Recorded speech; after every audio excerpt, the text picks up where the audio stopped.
اعوذ باللہ من الشیطان الرجیم بسم اللہ الرحمن الرحیم ام حسبتم، کیا تم نے یہ گمان کر لیا ہے، کیا تم یہ گمان کرتے ہو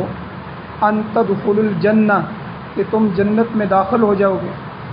ولما یأتکم، حالانکہ ابھی تک نہیں آئے تمہارے پاس وہ حالات کہ مثل الذین خلو من قبلکم، جو پہلے لوگوں کے اوپر گزر چکے ہیں، پہلے لوگوں کے حالات تمہارے اوپر نہیں آئے۔ مستہم البأساء والضراء، پکڑا پہنچی ان کو سختی اور تکلیف، وزلزلوا، اور وہ متزلزل کیے گئے، ہلا دیے گئے، حتیٰ یہاں تک کہ یقول الرسول، رسول بھی بول اٹھے، رسول نے بھی کہا، والذین آمنوا معہ، اور ایمان والوں نے بھی کہا جنہوں نے ان پر ایمان لایا، متی نصر اللہ، اللہ کی مدد کہاں ہے، کب آئے گی اللہ کی مدد، الا ان نصر اللہ قریب، اللہ نے فرمایا کہ بے شک اللہ کی مدد قریب ہے۔ یسألونک، وہ صحابہ آپ سے سوال کرتے ہیں، ماذا ينفقون، کہ وہ کیا خرچ کریں، خرچ کی مد بتا دیں کہ کیا خرچ کریں، کس پر خرچ کریں۔ قل، آپ فرما دیں کہ ما انفقتم من خیر، تم جو کچھ بھی خرچ کرو مال میں سے، فللوالدین، پس والدین کے لیے، والاقربین، قرابت داروں کے لیے، والیتامى، اور یتیموں کے لیے، والمساکین، اور مسکینوں کے لیے، وابن السبیل، اور مسافروں کے لیے خرچ کرو۔ وما تفعلوا من خیر، اور تم جو کچھ بھی نیکی کرو گے، بھلائی کرو گے، فإن اللہ بہ علیم، بے شک اللہ تعالیٰ اس کو جاننے والا ہے۔ سورہ بقرہ کی آیات نمبر 214 اور 215 آج کے درس میں بیان ہوئی، آپ نے ترجمہ سماعت فرمایا۔ پہلی آیت کی تفسیر پچھلے درس میں جمعرات والے دن گزر چکی ہے۔ خلاصہ اس کا یہ ہے کہ جو اہل ایمان ہیں ان کو مشکلات کا سامنا کرنا ہوگا، اور اللہ جل شانہ ان کو آزمائیں گے، جیسے اللہ نے فرمایا کہ وَلَنَبْلُوَنَّكُمْ، تم ضرور آزمائے جاؤ گے، بِشَيْءٍ مِّنَ الْخَوْفِ، کچھ خوف سے، کبھی خوف آئے گا، اندرون کا دشمن، بیرون کا دشمن، وَالْجُوعِ، اور بھوک کی وجہ سے، کبھی فاقہ آئے گا، وَنَقْصٍ مِّنَ الْأَمْوَالِ، کبھی مال کم ہو جائیں گے، وَالْأَنفُسِ، کبھی جان کے اوپر لالے پڑ گئے تو جان کا کوئی نقصان ہو گیا، وَالثَّمَرَاتِ، اور کبھی پھلوں کا نقصان ہوگا، تو یہ اللہ اس کی وجہ سے آزماتے ہیں، تو کہ میرا بندہ ان حالات کو، مشکلات کو کس حد تک برداشت کر سکتا ہے۔ تو جس طرح حدیث میں نے بیان کیا تھا کہ حضور علیہ السلام نے فرمایا، حفت الجنت بالمکارہ، جنت کو مشکلات اور مشقتوں اور تکلیفوں سے گھیر دیا گیا، جنت گھری ہوئی ہے، اور جہنم کو حفت النار بالشہوات، اللہ نے شہوتوں سے گھیر دیا، خواہشات سے، جو آدمی خواہشات پر چلے گا وہ جہنم میں چلا جائے گا، اور جو مشقتیں دنیا کے مجاہدے برداشت کرے گا، دنیا میں تھوڑے سے مشقت برداشت کر لے گا، اللہ جل شانہ اس کو جنت الفردوس میں جگہ نصیب فرمائیں گے، جنت عطا فرمائیں گے۔ اس لیے پہلے لوگوں کو، انبیاء کو اور ان کی امتوں کو آزمائش میں ڈالا گیا، تو تب جا کے جو ہے وہ کامیاب ہوئے۔ اس لیے یہاں حضور علیہ الصلوۃ والسلام کو اور صحابہ کو بتایا گیا کہ آپ جو ہے بھی دین میں صبر کرنا ہوگا، دین میں مجاہدہ کرنا ہوگا، اور اس مجاہدے کی وجہ سے آپ کے درجات بلند ہوں۔ اور دوسرا مسئلہ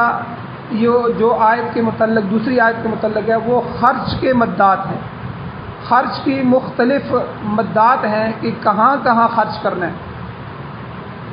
یاد رکھیں، صحابہ اکرام سوال کرنے سے بہت کتراتے تھے، بہت محتاط تھے، حضور کے سامنے سوال نہیں کرتے تھے، کہیں جو ہے کوئی ہم سے بے ادبی نہ ہو جائے، کوئی پوچھنے میں کوئی مسئلہ نہ ہو جائے۔ اس لیے حدیث میں آتا ہے کہ صحابہ اکرام جو ہے وہ دیہاتی صحابہ کے انتظار میں رہتے تھے۔ جو دیہاتی لوگ ہوتے ہیں وہ ذرا کھلے لوگ ہوتے ہیں، تو جب دیہاتی صحابہ آتے تھے وہ حضور سے کھلے طور پر جو ہے وہ سوال کرتے تھے، تو حضور بھی ان کو جواب دیتے تھے۔ تو لیکن عام صحابہ اکرام جو ہے وہ انتہائی محتاط رہتے تھے سوال کرنے سے۔ یہ چند سوالات ہیں جو قرآن مجید نے صحابہ کے ذکر فرمائے ہیں، اور پھر قرآن مجید نے ان کو جواب بھی دیے ہیں حضور علیہ الصلوۃ والسلام کی زبان سے۔ ان میں سے یہ ایک سوال بھی ہے جس میں یسألونک ماذا ینفقون، کہ وہ آپ سے آ کر پوچھتے ہیں، سوال کرتے ہیں کہ حضور ہمیں بتائیں کہ ہم جو خرچ کریں تو کس جگہ خرچ کریں، کس پر خرچ کریں، کتنا خرچ کریں، ہمارے اوپر خرچ کرنا کس کے لیے ضروری ہے اور کیا درجہ ہے۔ اسی طرح قرآن مجید میں آتا ہے یسألونک عن المحیض اور یسألونک عن الیتامى، یسألونک عن الخمر، تو یہ سارے سوالات جو ہیں صحابہ کے ذکر کیے گئے ہیں۔ تو یہ یہاں بھی ایک سوال ہے کہ انہوں نے آ کر حضور علیہ السلام سے پوچھا کہ کیا چیز خرچ کریں، تو اللہ تعالیٰ نے خود ہی اس بات کا جواب دیا کہ کل، اے میرے نبی آپ فرما دیجئے، ما انفقتم من خیر، تم جو کچھ بھی اپنے خیر میں سے، اپنے مال میں سے خرچ کرو گے، فللوالدین، یہ تمہارے والدین کے لیے۔ تو اچھا یہ ایک بات یہ سمجھے کہ خیر کا جو لفظ ہے اس کے دو معنی آتے ہیں قرآن مجید میں۔ ایک خیر کا لفظ نیکی ہے، خیر کی بات، بھلائی کی بات، نیکی کی بات، اور ایک خیر کا معنی مال کے آتا ہے، مال۔ تو بعض جگہ خیر کا معنی مال ہوتا ہے اور بعض جگہ جو ہے خیر کا معنی نیکی ہے۔ یہاں دونوں معنی اس آیت میں دونوں خیر، دو جگہ خیر کا لفظ آیا ہے۔ تو پہلا یہ ہے ما انفقتم من خیر، جو بھی تم خیر سے خرچ کرو مال میں سے۔ آگے آیا وما تفعلوا من خیر، کہ جو تم نیکی کرتے ہو فإن اللہ بہ علیم، اللہ اس کو جاننے والے ہیں۔ اسی آیت میں خیر کا لفظ دو جگہ آیا ہے اور دونوں معنوں میں آیا ہے۔ ایک پہلا معنی خیر کا مال کا ہے کہ ما انفقتم من خیر، سب سے پہلے جو کچھ تم خیر میں سے، مال میں سے خرچ کرو، فللوالدین، سب سے پہلا حق والدین کا ہے۔ جیسے کہ مال کے متعلق بھی دوسری جگہ اللہ نے فرمایا وَإِنَّهُ لِحُبِّ الْخَيْرِ لَشَدِيدٌ، وہ انسان جو ہے وہ مال کی محبت میں بہت سخت ہے، بڑی سختی کے ساتھ مال سے محبت کرتا ہے، مال اس کو بڑا پسند ہے۔ تو بہرحال قرآن و سنت میں والدین کے ساتھ حسن سلوک کرنے کی بہت زیادہ تاکید آئی ہے۔ ترمذی شریف کی روایت ہے کہ کوئی صحابی آئے، انہوں نے، پوچھنے والے نے حضور علیہ الصلوۃ والسلام سے پوچھا کہ یا رسول اللہ من ابر، میں کس کے ساتھ نیکی کروں، سب سے زیادہ نیکی کا مستحق کون ہے، سب سے زیادہ نیکی کرنا میرے اوپر کس کے لیے لازم ہے؟ تو رحمت للعالمین صلی اللہ علیہ وسلم نے فرمایا امک، کہ تیری ماں، اپنی ماں کے ساتھ بہترین سلوک کر۔ سوال کرنے والے نے 3 دفعہ یہی فرمایا من ابرو، من ابرو، من ابرو، میں کس کے ساتھ نیکی، پھر اس کے بعد کون زیادہ حقدار ہے، پھر حضور نے فرمایا تیری ماں، پھر تیسری دفعہ فرمایا کہ تیری ماں، پھر اس نے چوتھی دفعہ فرمایا کہ حضور اس کے بعد پھر کون، پھر فرمایا آبا کا، اب تیرا باپ جو ہے مستحق ہے، اس کے ساتھ اس نے سلوک کر۔ مقصد یہ ہے کہ مال خرچ کرنے کے معاملے میں والدین کو اولیت دو، ان کی خدمت کرو۔ یہ نہیں کہ باہر گلی میں، محلے میں ساری جگہ مال خرچ کر رہا ہے اور والدین بیچارے ترس رہے ہیں، ان کے پاس کپڑے بھی نہیں ہیں، ضرورت کی چیزیں بھی نہیں ہیں۔ تو سب سے زیادہ جو ثواب ہوتا ہے خرچ کرنے کا، سب سے زیادہ والدین پر خرچ کرنے کا ثواب۔ یہاں 1-2 مسئلے سمجھ لیں۔ پہلا مسئلہ یہ ہے، یہ بات ذہن میں رہے کہ زکوٰۃ کا مال نہ اولاد والدین پر خرچ کر سکتی ہے، نہ والدین اولاد کو دے سکتے ہیں، یہ مسئلہ الگ ہے۔ زکوٰۃ کا مال جو ہے یہ باہر خرچ کرنا ہے، فقراء کو، یتیموں کو اور دوسرے جو مصارف ہیں ان پہ خرچ کرنا ہے۔ زکوٰۃ جو ہے والدین اور اولاد ایک دوسرے کو نہیں دے سکتے۔ یہ جو خرچ کرنے کے بارے میں ترغیب ہے یہ اس کے علاوہ ہے۔ اور دوسرا مسئلہ یہ سمجھ لیں کہ یہ جو والدین مستحق ہیں یہ استحقاق ان کا مشروط ہے۔ مشروط کیا ہے کہ اگر والدین محتاج ہیں تو پھر ان پر خرچ کرنا فرض ہے۔ اگر وہ محتاج ہیں، ان کے پاس کھانے پینے کا کوئی چیز نہیں ہے اور کوئی ذریعہ بھی نہیں ہے، نہ وہ کما سکتے ہیں، بوڑھے ہوں گے یا بیمار ہیں، اب وہ مستحق ہیں، تو اولاد کا ان پر خرچ کرنا یہ فرض ہے۔ اور اگر وہ خود صاحب مال ہیں، والدین ہیں، وہ والد صاحب خود جا رہے ہیں، ڈیوٹی کے لیے جا رہے ہیں، یا پینشن مل رہی ہے اور ان کا گزارا بہترین ہو رہا ہے، تو پھر مالی خدمت فرض نہیں رہتی، اولاد پر مالی خدمت فرض نہیں رہتی۔ البتہ ان کی جانی خدمت پھر بھی ضروری ہے۔ جانی خدمت کیا ہے؟ ان کی مٹھی چاپی کرے، ان کو دبائے، ان کے جسم کی مالش کرے، ٹھیک ہے، اور ان کو راحت پہنچائے، ان کے پاس بیٹھ کر اچھی باتیں کرے تاکہ ان کا دل بہل جائے۔ تو یہ ساری کی ساری چیزیں یہ جانی خدمت میں آتی ہے۔ جانی خدمت ہر حال میں جو ہے یہ فرض ہے۔ تو جتنی بھی سابقہ شریعتیں گزری ہیں اور خود ہماری شریعت مطہرہ میں یہ قانون ہے، اللہ نے قانون بنا دیا، وَبِالْوَالِدَيْنِ احسانا، کہ سب سے بہتر والدین کے ساتھ احسان کرو، ان کے ساتھ نیکی کرو۔ تو یہاں بھی قرآن مجید میں جب صحابہ نے حضور سے پوچھا کہ آپ بتائیں کہ ہم کس پر خرچ کریں، تو سب سے پہلی مد، سب سے پہلا مصرف اللہ کے نبی صلی اللہ علیہ وسلم نے قرآن کے ذریعے بتایا کہ اپنے والدین پر خرچ کرو۔ دوسرے نمبر پر اللہ نے فرمایا والاقربین، قرابت داروں پر خرچ کرو، جو تمہارے رشتہ دار ہیں ان پر خرچ کرو۔ اب رشتہ دار میں سے جو قریبی رشتہ دار ہیں ان میں سے سب سے پہلے ماموں آتا ہے والدہ کی طرف سے،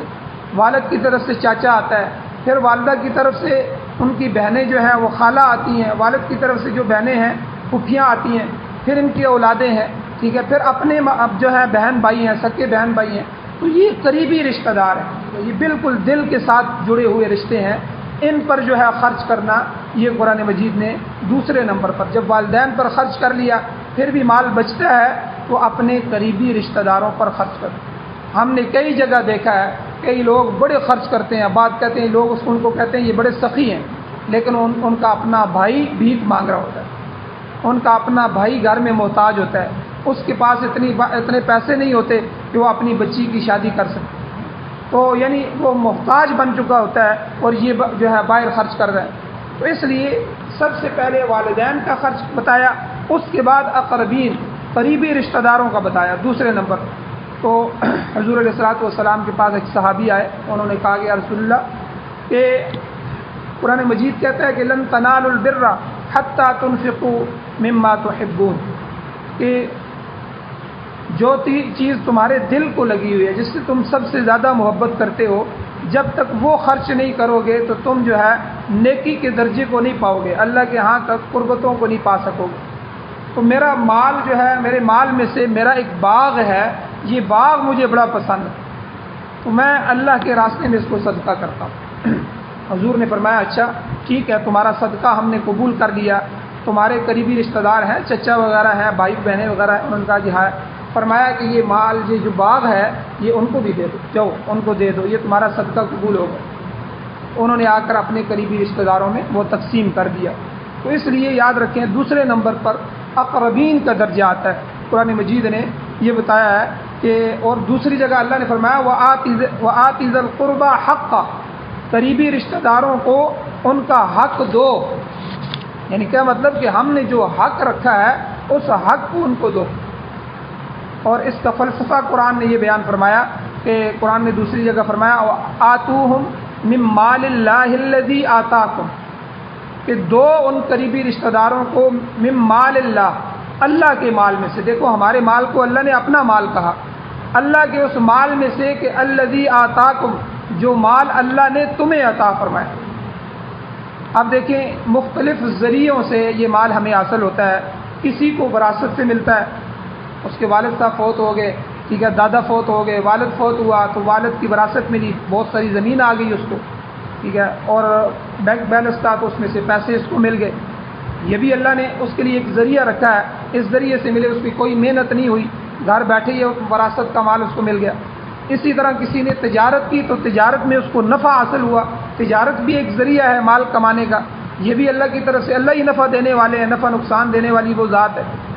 اسی طرح کسی کا ذریعہ ملازمت بن گیا، کسی جگہ ملازم ہو گیا تو اس کو اچھی تنخواہ لگ گئی، یہ بھی اللہ کی طرف سے مال ہے۔ اسی طرح کھیتی باڑی کرنے والے جو لوگ ہیں ان کو جو مال ملتا ہے وہ بھی اللہ کا مال ہے۔ اسی طرح محنت مزدوری کر کے کمانے والے، اس ذریعے سے محنت مزدوری کے ذریعے سے جو مال حاصل ہوا وہ بھی اللہ۔ تو یہ اللہ تعالیٰ نے مختلف ذرائع سے جو ہمیں مال دیا ہے، اس میں سے اپنے قرابت داروں پر خرچ کرنے کا اللہ نے ہمیں حکم دیا ہے۔ یہ انفاق مال کی بھی یہ ایک مد ہے، یہ ایک مصرف ہے جو اللہ نے یہاں بیان فرمایا۔ تو بہرحال خلاصہ یہ ہے کہ سب سے پہلے والدین پر خرچ کیا جائے، اور والدین اگر مستحق ہیں تو ان پر جو ہے مالی خدمت کرنا فرض ہے، اور اگر وہ خود صاحب ثروت ہیں، صاحب مال ہیں تو پھر مالی خدمت تو البتہ ان پر ضروری نہیں ہے، لیکن جانی خدمت کرنا، ان کے پاؤں دبانا، ان کی مالش کرنا، ان کی چاپی کرنا اور ان کی جو ہے ان کے ساتھ اس نے سلوک کرنا، ان کے ساتھ گپ شپ لگانا تاکہ ان کا دل خوش رہے، تو یہ چیزیں جو ہے یہ جانی خدمت کے اندر آتی ہیں۔ اور اگر جو ہے اس کے بعد دوسری بات اللہ نے اقربین بیان فرمائی، پھر قریبی رشتہ داروں۔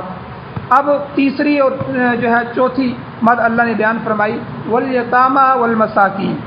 یتیموں اور مسکینوں پر خرچ کرو۔ یتیم کسے کہتے ہیں؟ یتیم ہماری اس دنیا میں وہ ہے کہ جس کے سر پر اس کا سرپرست نہ رہے، جو ان کی سرپرستی کر رہا ہے، اور والد سب سے زیادہ سرپرست ہوتا ہے، تو اس لیے نابالغ اولاد جب ان کے والد فوت ہو جائے تو ذریعہ آمدن ان کا کوئی نہ رہے، وہ انسان وہ اولاد جو ہے وہ بے سہارا ہو جائے، تو ایسے فرد کی دستگیری کرنا، مدد کرنا یہ ضروری ہے اور یہ واجب کے درجے میں آتا ہے۔ تو اس لیے اپنے ماحول معاشرے میں جو یتیم ہیں ان کے سروں پر ہاتھ رکھا جائے۔ اور حضور علیہ الصلوۃ والسلام نے فرمایا کہ جو آدمی محبت کے ساتھ یتیم کے سر پر دست شفقت رکھتا ہے، شفقت کا ہاتھ رکھتا ہے، محبت کے ساتھ جو ہے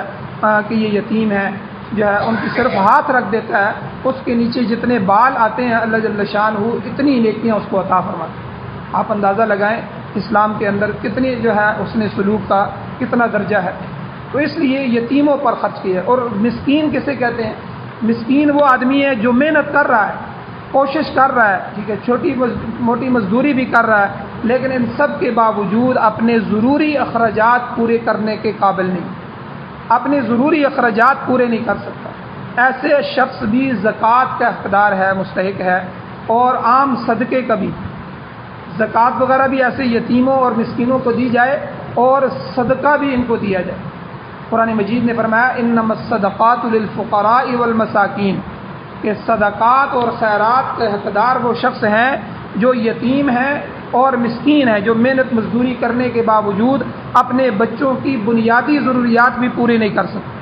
وہ بیچارے مناسب لباس بھی ان کا نہیں خرید سکتے، معقول خوراک کا بندوبست بھی نہیں کر سکتے، اس سے بھی وہ محروم ہیں۔ ان کی صحت کا بھی خیال نہیں رکھ سکتے، ڈاکٹر کی ضرورت پیش آ جائے تو ان کے پاس پیسے ہی نہیں ہیں اولاد کو جو ہے ان کی صحت کا تعلیم کی بنیادی ضرورت بھی پوری نہیں کر سکتے، سر چھپانے کے لیے ان کے پاس مکان بھی ابھی نہیں ہے، کرائے کے مکان پہ رہ رہے ہیں،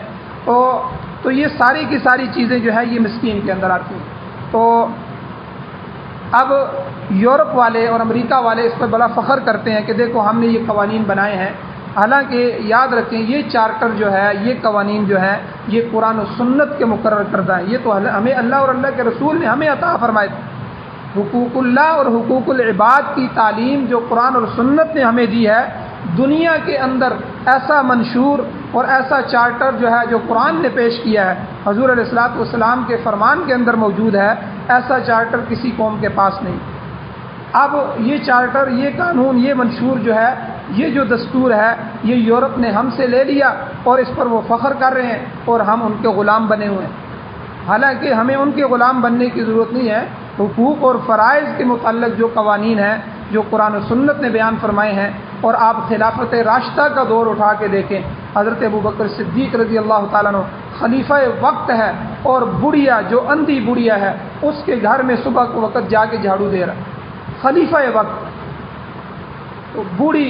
مدینہ کے اندر رہنے والی بڑھیا جو محتاج ہو چکی ہے، آنکھوں سے اندھی ہے، گھر کا کام کاج نہیں کر سکتی، وقت کا حکمران، وقت کا خلیفہ صبح جو ہے سب سے پہلے تہجد کے وقت اٹھ کے جاتا ہے، اس کے گھر میں جھاڑو دیتا ہے، اس کا پانی بھرتا ہے اور جو ہے اس کو کھانا کھلاتا ہے، پھر آ کے تہجد پڑھتا ہے، لوگوں کو پتہ ہی نہیں چلتا۔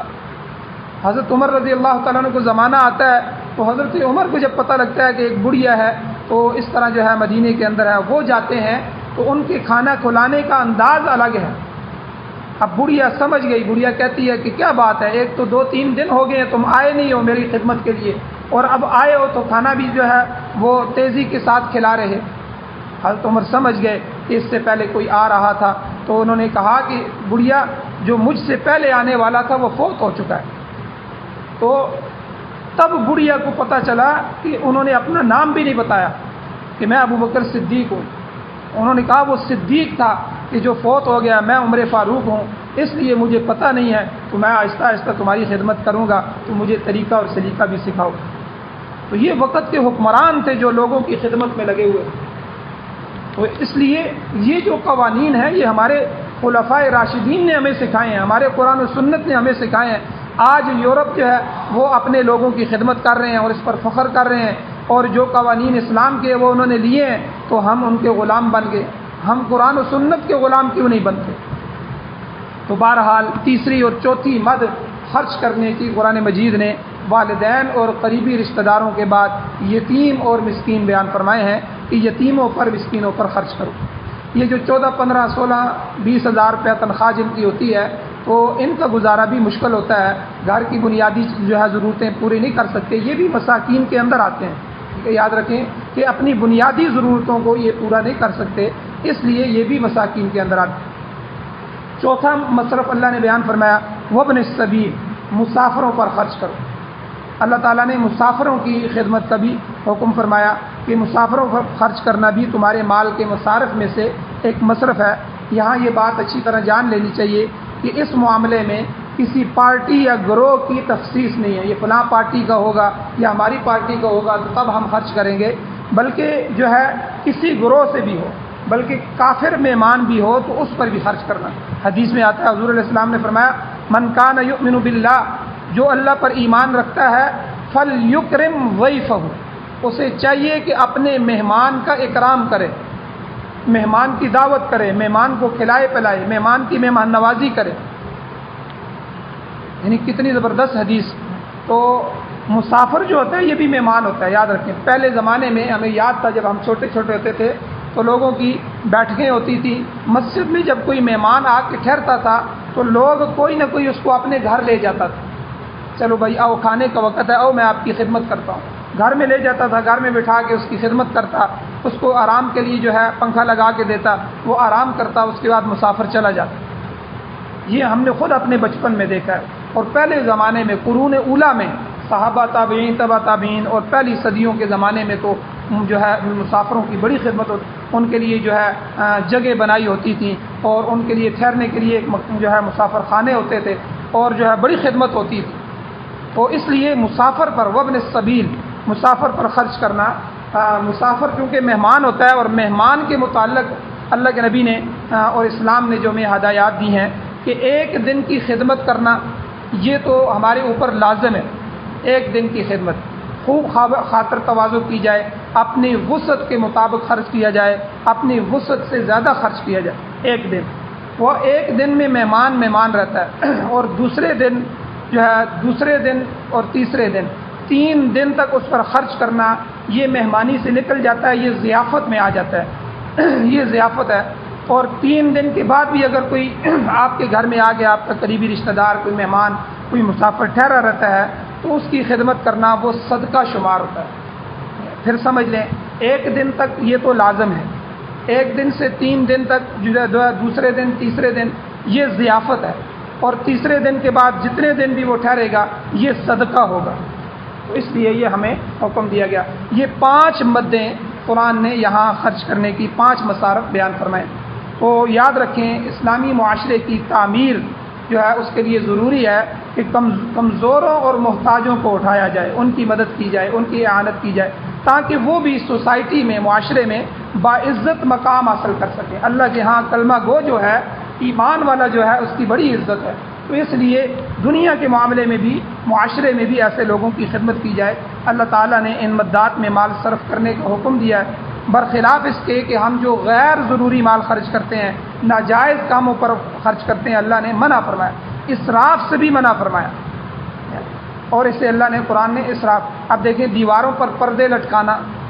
یہ پردے لٹکانا جو ہے یہ اسراف میں آ جاتا ہے، اور تصاویر آویزاں کرنا اس سے بھی اللہ نے منع فرمایا۔ باجے گانے پر خرچ کرنا، عیاشی فحاشی پر خرچ کرنا، یہ سارے کے سارے اخراجات جو ہے اللہ نے فرمایا بلکہ تم محتاج اور ناتواں قسم کے لوگوں کی دستگیری کرو، یہ حکم دیا۔ صحابہ اکرام اور سلف صالحین کے دور کا مطالعہ کریں تو غریب طبقوں کی کس طرح وہ مدد کرتے تھے، ان کی عزت نفس کا خیال رکھتے تھے، ان کے احساس تک کو مجروح نہیں ہونے دیتے، ان کی ضروریات خفیہ طریقوں سے ان کے گھروں پر پہنچا دیتے تھے۔ یہ اسلامی سوسائٹی کا معیار ہے، انسانیت کا مقام تو اس سے زیادہ بلند ہے،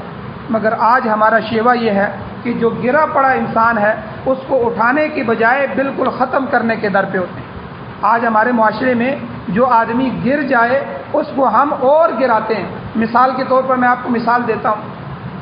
مجھے کوئی ضرورت پیش آ گئی، وقت کہ میرا بچہ بیمار ہو گیا، آپریشن ڈاکٹر نے لکھ دیا، میرے پاس پیسے نہیں ہیں۔ اب میں کیا کہتا ہوں، یار چلو فلاں زمین کا ایک ٹکڑا ہے وہ میں بیچ دیتا ہوں، بچے کا علاج کروانا ہے۔ اب لوگوں کو جب پتہ چلے گا نا بھائی یہ مجبور ہے،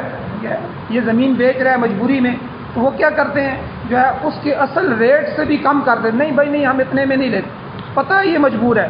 بھائی، اس کی تو اس موقع پہ تو اور مدد کرنی چاہیے تھی۔ ہم کہتے ہیں بھائی ہم تمہیں اپنی طرف سے پیسے دیں گے، تم کیوں زمین بیچ رہے ہو، ہم تمہاری مدد کریں گے، سارے مل کے اس کی مدد کرتے ہیں۔ اور اگر مدد نہیں کر سکتے تو جو وہ حصہ بیچ رہا ہے یا گاڑی بیچ رہا ہے یا کوئی چیز وہ بیچتا ہے اپنی مجبوری میں کہ میں اپنی مجبوری میں اس چیز کو حل کروں، تو چلو اس کا جو ریٹ بنتا ہے اسی ریٹ پہ اس سے لے لیں، یہ بھی اس کے ساتھ تعاون ہے۔ لیکن ہم کیا کرتے ہیں، جو آدمی گرا ہوتا ہے معاشرے میں ہم اس کو اور گراتے ہیں۔ پتہ ہے کہ یہ اب موٹر سائیکل بیچ رہا ہے اور یہ 50,000 کا موٹر سائیکل ہے، مارکیٹ اس کی 50,000 کی ہے، لیکن ہم کہیں کہ نہیں بھائی ہم تو تمہیں 25,000 دیں گے، 30,000 زیادہ سے زیادہ 35,000 میرے پاس ہے، میں اس سے زیادہ نہیں دے سکتا، کیونکہ دل میں ہم سوچتے ہیں، دوسروں کو بھی کہتے ہیں بھائی یہ پھنسا ہوا ہے، مجبور ہے، اب اس کی مجبوری سے فائدہ اٹھاؤ۔ یہ ہمارا معاشرہ نہیں تھا، ٹھیک ہے، ہمیں یہ نہیں سکھایا گیا تھا، لیکن آج افسوس ہے کہ جو ہے ہمارا معاشرہ گر رہا ہے اور مزید گر رہا ہے، اخلاقی لحاظ سے بھی ہم گر رہے ہیں اور ہر لحاظ سے ہم گر رہے ہیں۔ تو بہرحال مستحقین کی طرف توجہ دی جائے، یتیموں اور بیواؤں کا خیال رکھا جائے، گروہوں کو اٹھایا جائے اور معاشرے کے جو کم تر افراد ہیں جو اپنی بنیادی ضرورتوں کو بھی پورا نہیں کر سکتے، مل جل کر جو ہے ان کی ضرورتوں کو پورا کیا جائے۔ آخر میں اللہ فرماتے ہیں وما تفعلوا من خیر، یاد رکھو تم جو کچھ بھی نیکی کرو گے، نیکی کا کام جو کچھ بھی کرو گے، فإن اللہ بہ علیم، بے شک اللہ تعالیٰ اس سے خوب واقف ہے۔ تمہاری نیت اللہ کی رضا ہونی چاہیے، یہ مسلمان ہے گر گیا ہے، میں اس کو اللہ کی رضا کے لیے اٹھاتا ہوں، اگر میں آج اس کو اٹھاؤں گا اللہ مجھ سے راضی ہو جائیں گے، اللہ مجھے اس کے بدلے میں جنت عطا فرمائیں گے، مجھے اللہ کی رضا مل جائے گی۔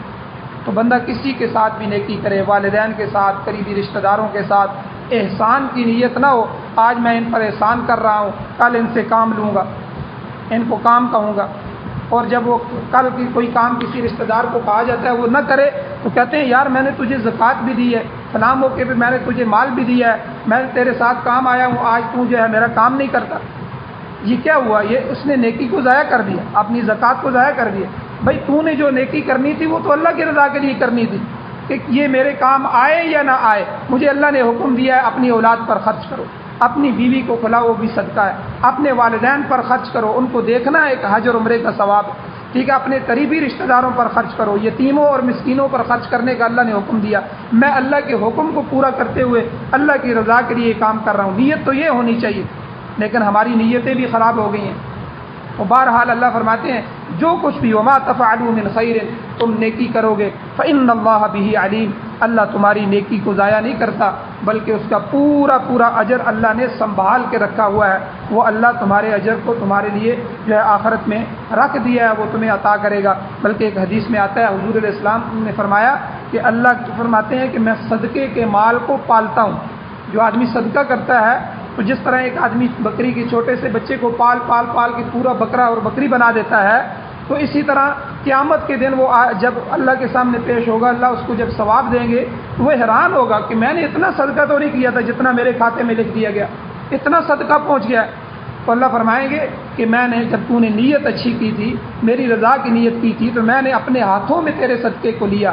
اور اس کو قبول فرمایا اور میں اس کو پالتا رہا، اور آج تو جو دیکھ رہا ہے یہ اس جگہ جو پہنچ گیا ہے یہ میری اس پالنے کی وجہ سے پہنچ گیا، میں اس کو بڑھاتا رہا اور تیرا جو ہے صدقہ ہے اس کا ثواب اتنا بڑھ گیا۔ تو اس لیے اللہ جل شانہ کی خوشنودی حاصل کرنے کے لیے رضا کی خاطر خرچ کیا جائے، اس سے بہتر سودا اور کوئی نہیں ہے۔ اللہ سے ہم سودا کر لیں تو یہ ہمارے لیے، ہماری آخرت کے لیے، ہماری دنیا کے لیے بہتر ہے۔ اللہ جل شانہ سے دعا ہے اللہ ہمیں عمل کی توفیق عطا فرمائے۔ آمین۔ الحمدللہ رب العالمین والعاقبۃ للمتقین والصلاۃ والسلام علی رسولہ النبی الامی الکریم۔ اللهم ربنا آتنا فی الدنیا حسنۃ وفی الآخرۃ حسنۃ وقنا عذاب النار۔ یا اللہ ہماری کمیوں کوتاہیوں کو معاف فرمائیے، درگزر فرمائیے۔ یا اللہ یہ جتنے بھی خرچ کے مصارف آپ نے بتائے ہیں یا اللہ ہمیں سب سے پہلے یا اللہ زیادہ سے زیادہ اور عزت والا مال عطا فرمائیے، مال کثیر عطا فرمائیے، برکت والا مال عطا فرمائیے، پھر دل کھول کے اپنے مصارف میں خرچ کرنے کی توفیق نصیب فرمائیے۔ یا اللہ مساجد میں، مدارس میں، خانقاہوں میں، جہاد میں، میدان جہاد میں مجاہدین پر یا اللہ دین کے جتنے شعبے ہیں ان تمام شعبوں میں خرچ کرنے کی توفیق عطا فرمائیے۔ یا اللہ والدین کا احساس نصیب فرمائیے، یا اللہ ان کے ساتھ محبت نصیب فرمائیے، قریبی رشتہ داروں کے حقوق ادا کرنے کی توفیق نصیب فرمائیے، یتیموں، مسکینوں، بیواؤں کا یا اللہ ان کے سر پر ہاتھ رکھنے کی توفیق نصیب فرمائیے۔ یا اللہ قرآن و سنت کا بہترین اور مبارک نظام ہمیں نصیب فرمائیے، پوری دنیا کے باطل نظاموں کو ختم فرمائیے، اپنے نظام کا غلبہ نصیب فرمائیے، خاتمہ ایمان پر فرمائیے۔ یا اللہ جو مقروض ہیں ان کے قرضوں کے پورا کرنے کے اسباب پیدا فرمائیے، ظالموں کو، مظلوموں کو، ظالموں کے ظلم سے نجات عطا فرمائیے، جو ایمان کی حالت سے جا چکے ہیں ان کی بخشش فرمائیے۔ صلی اللہ تعالی علی خیر خلقہ محمد وآلہ وصحبہ اجمعین برحمتک یا ارحم الراحمین۔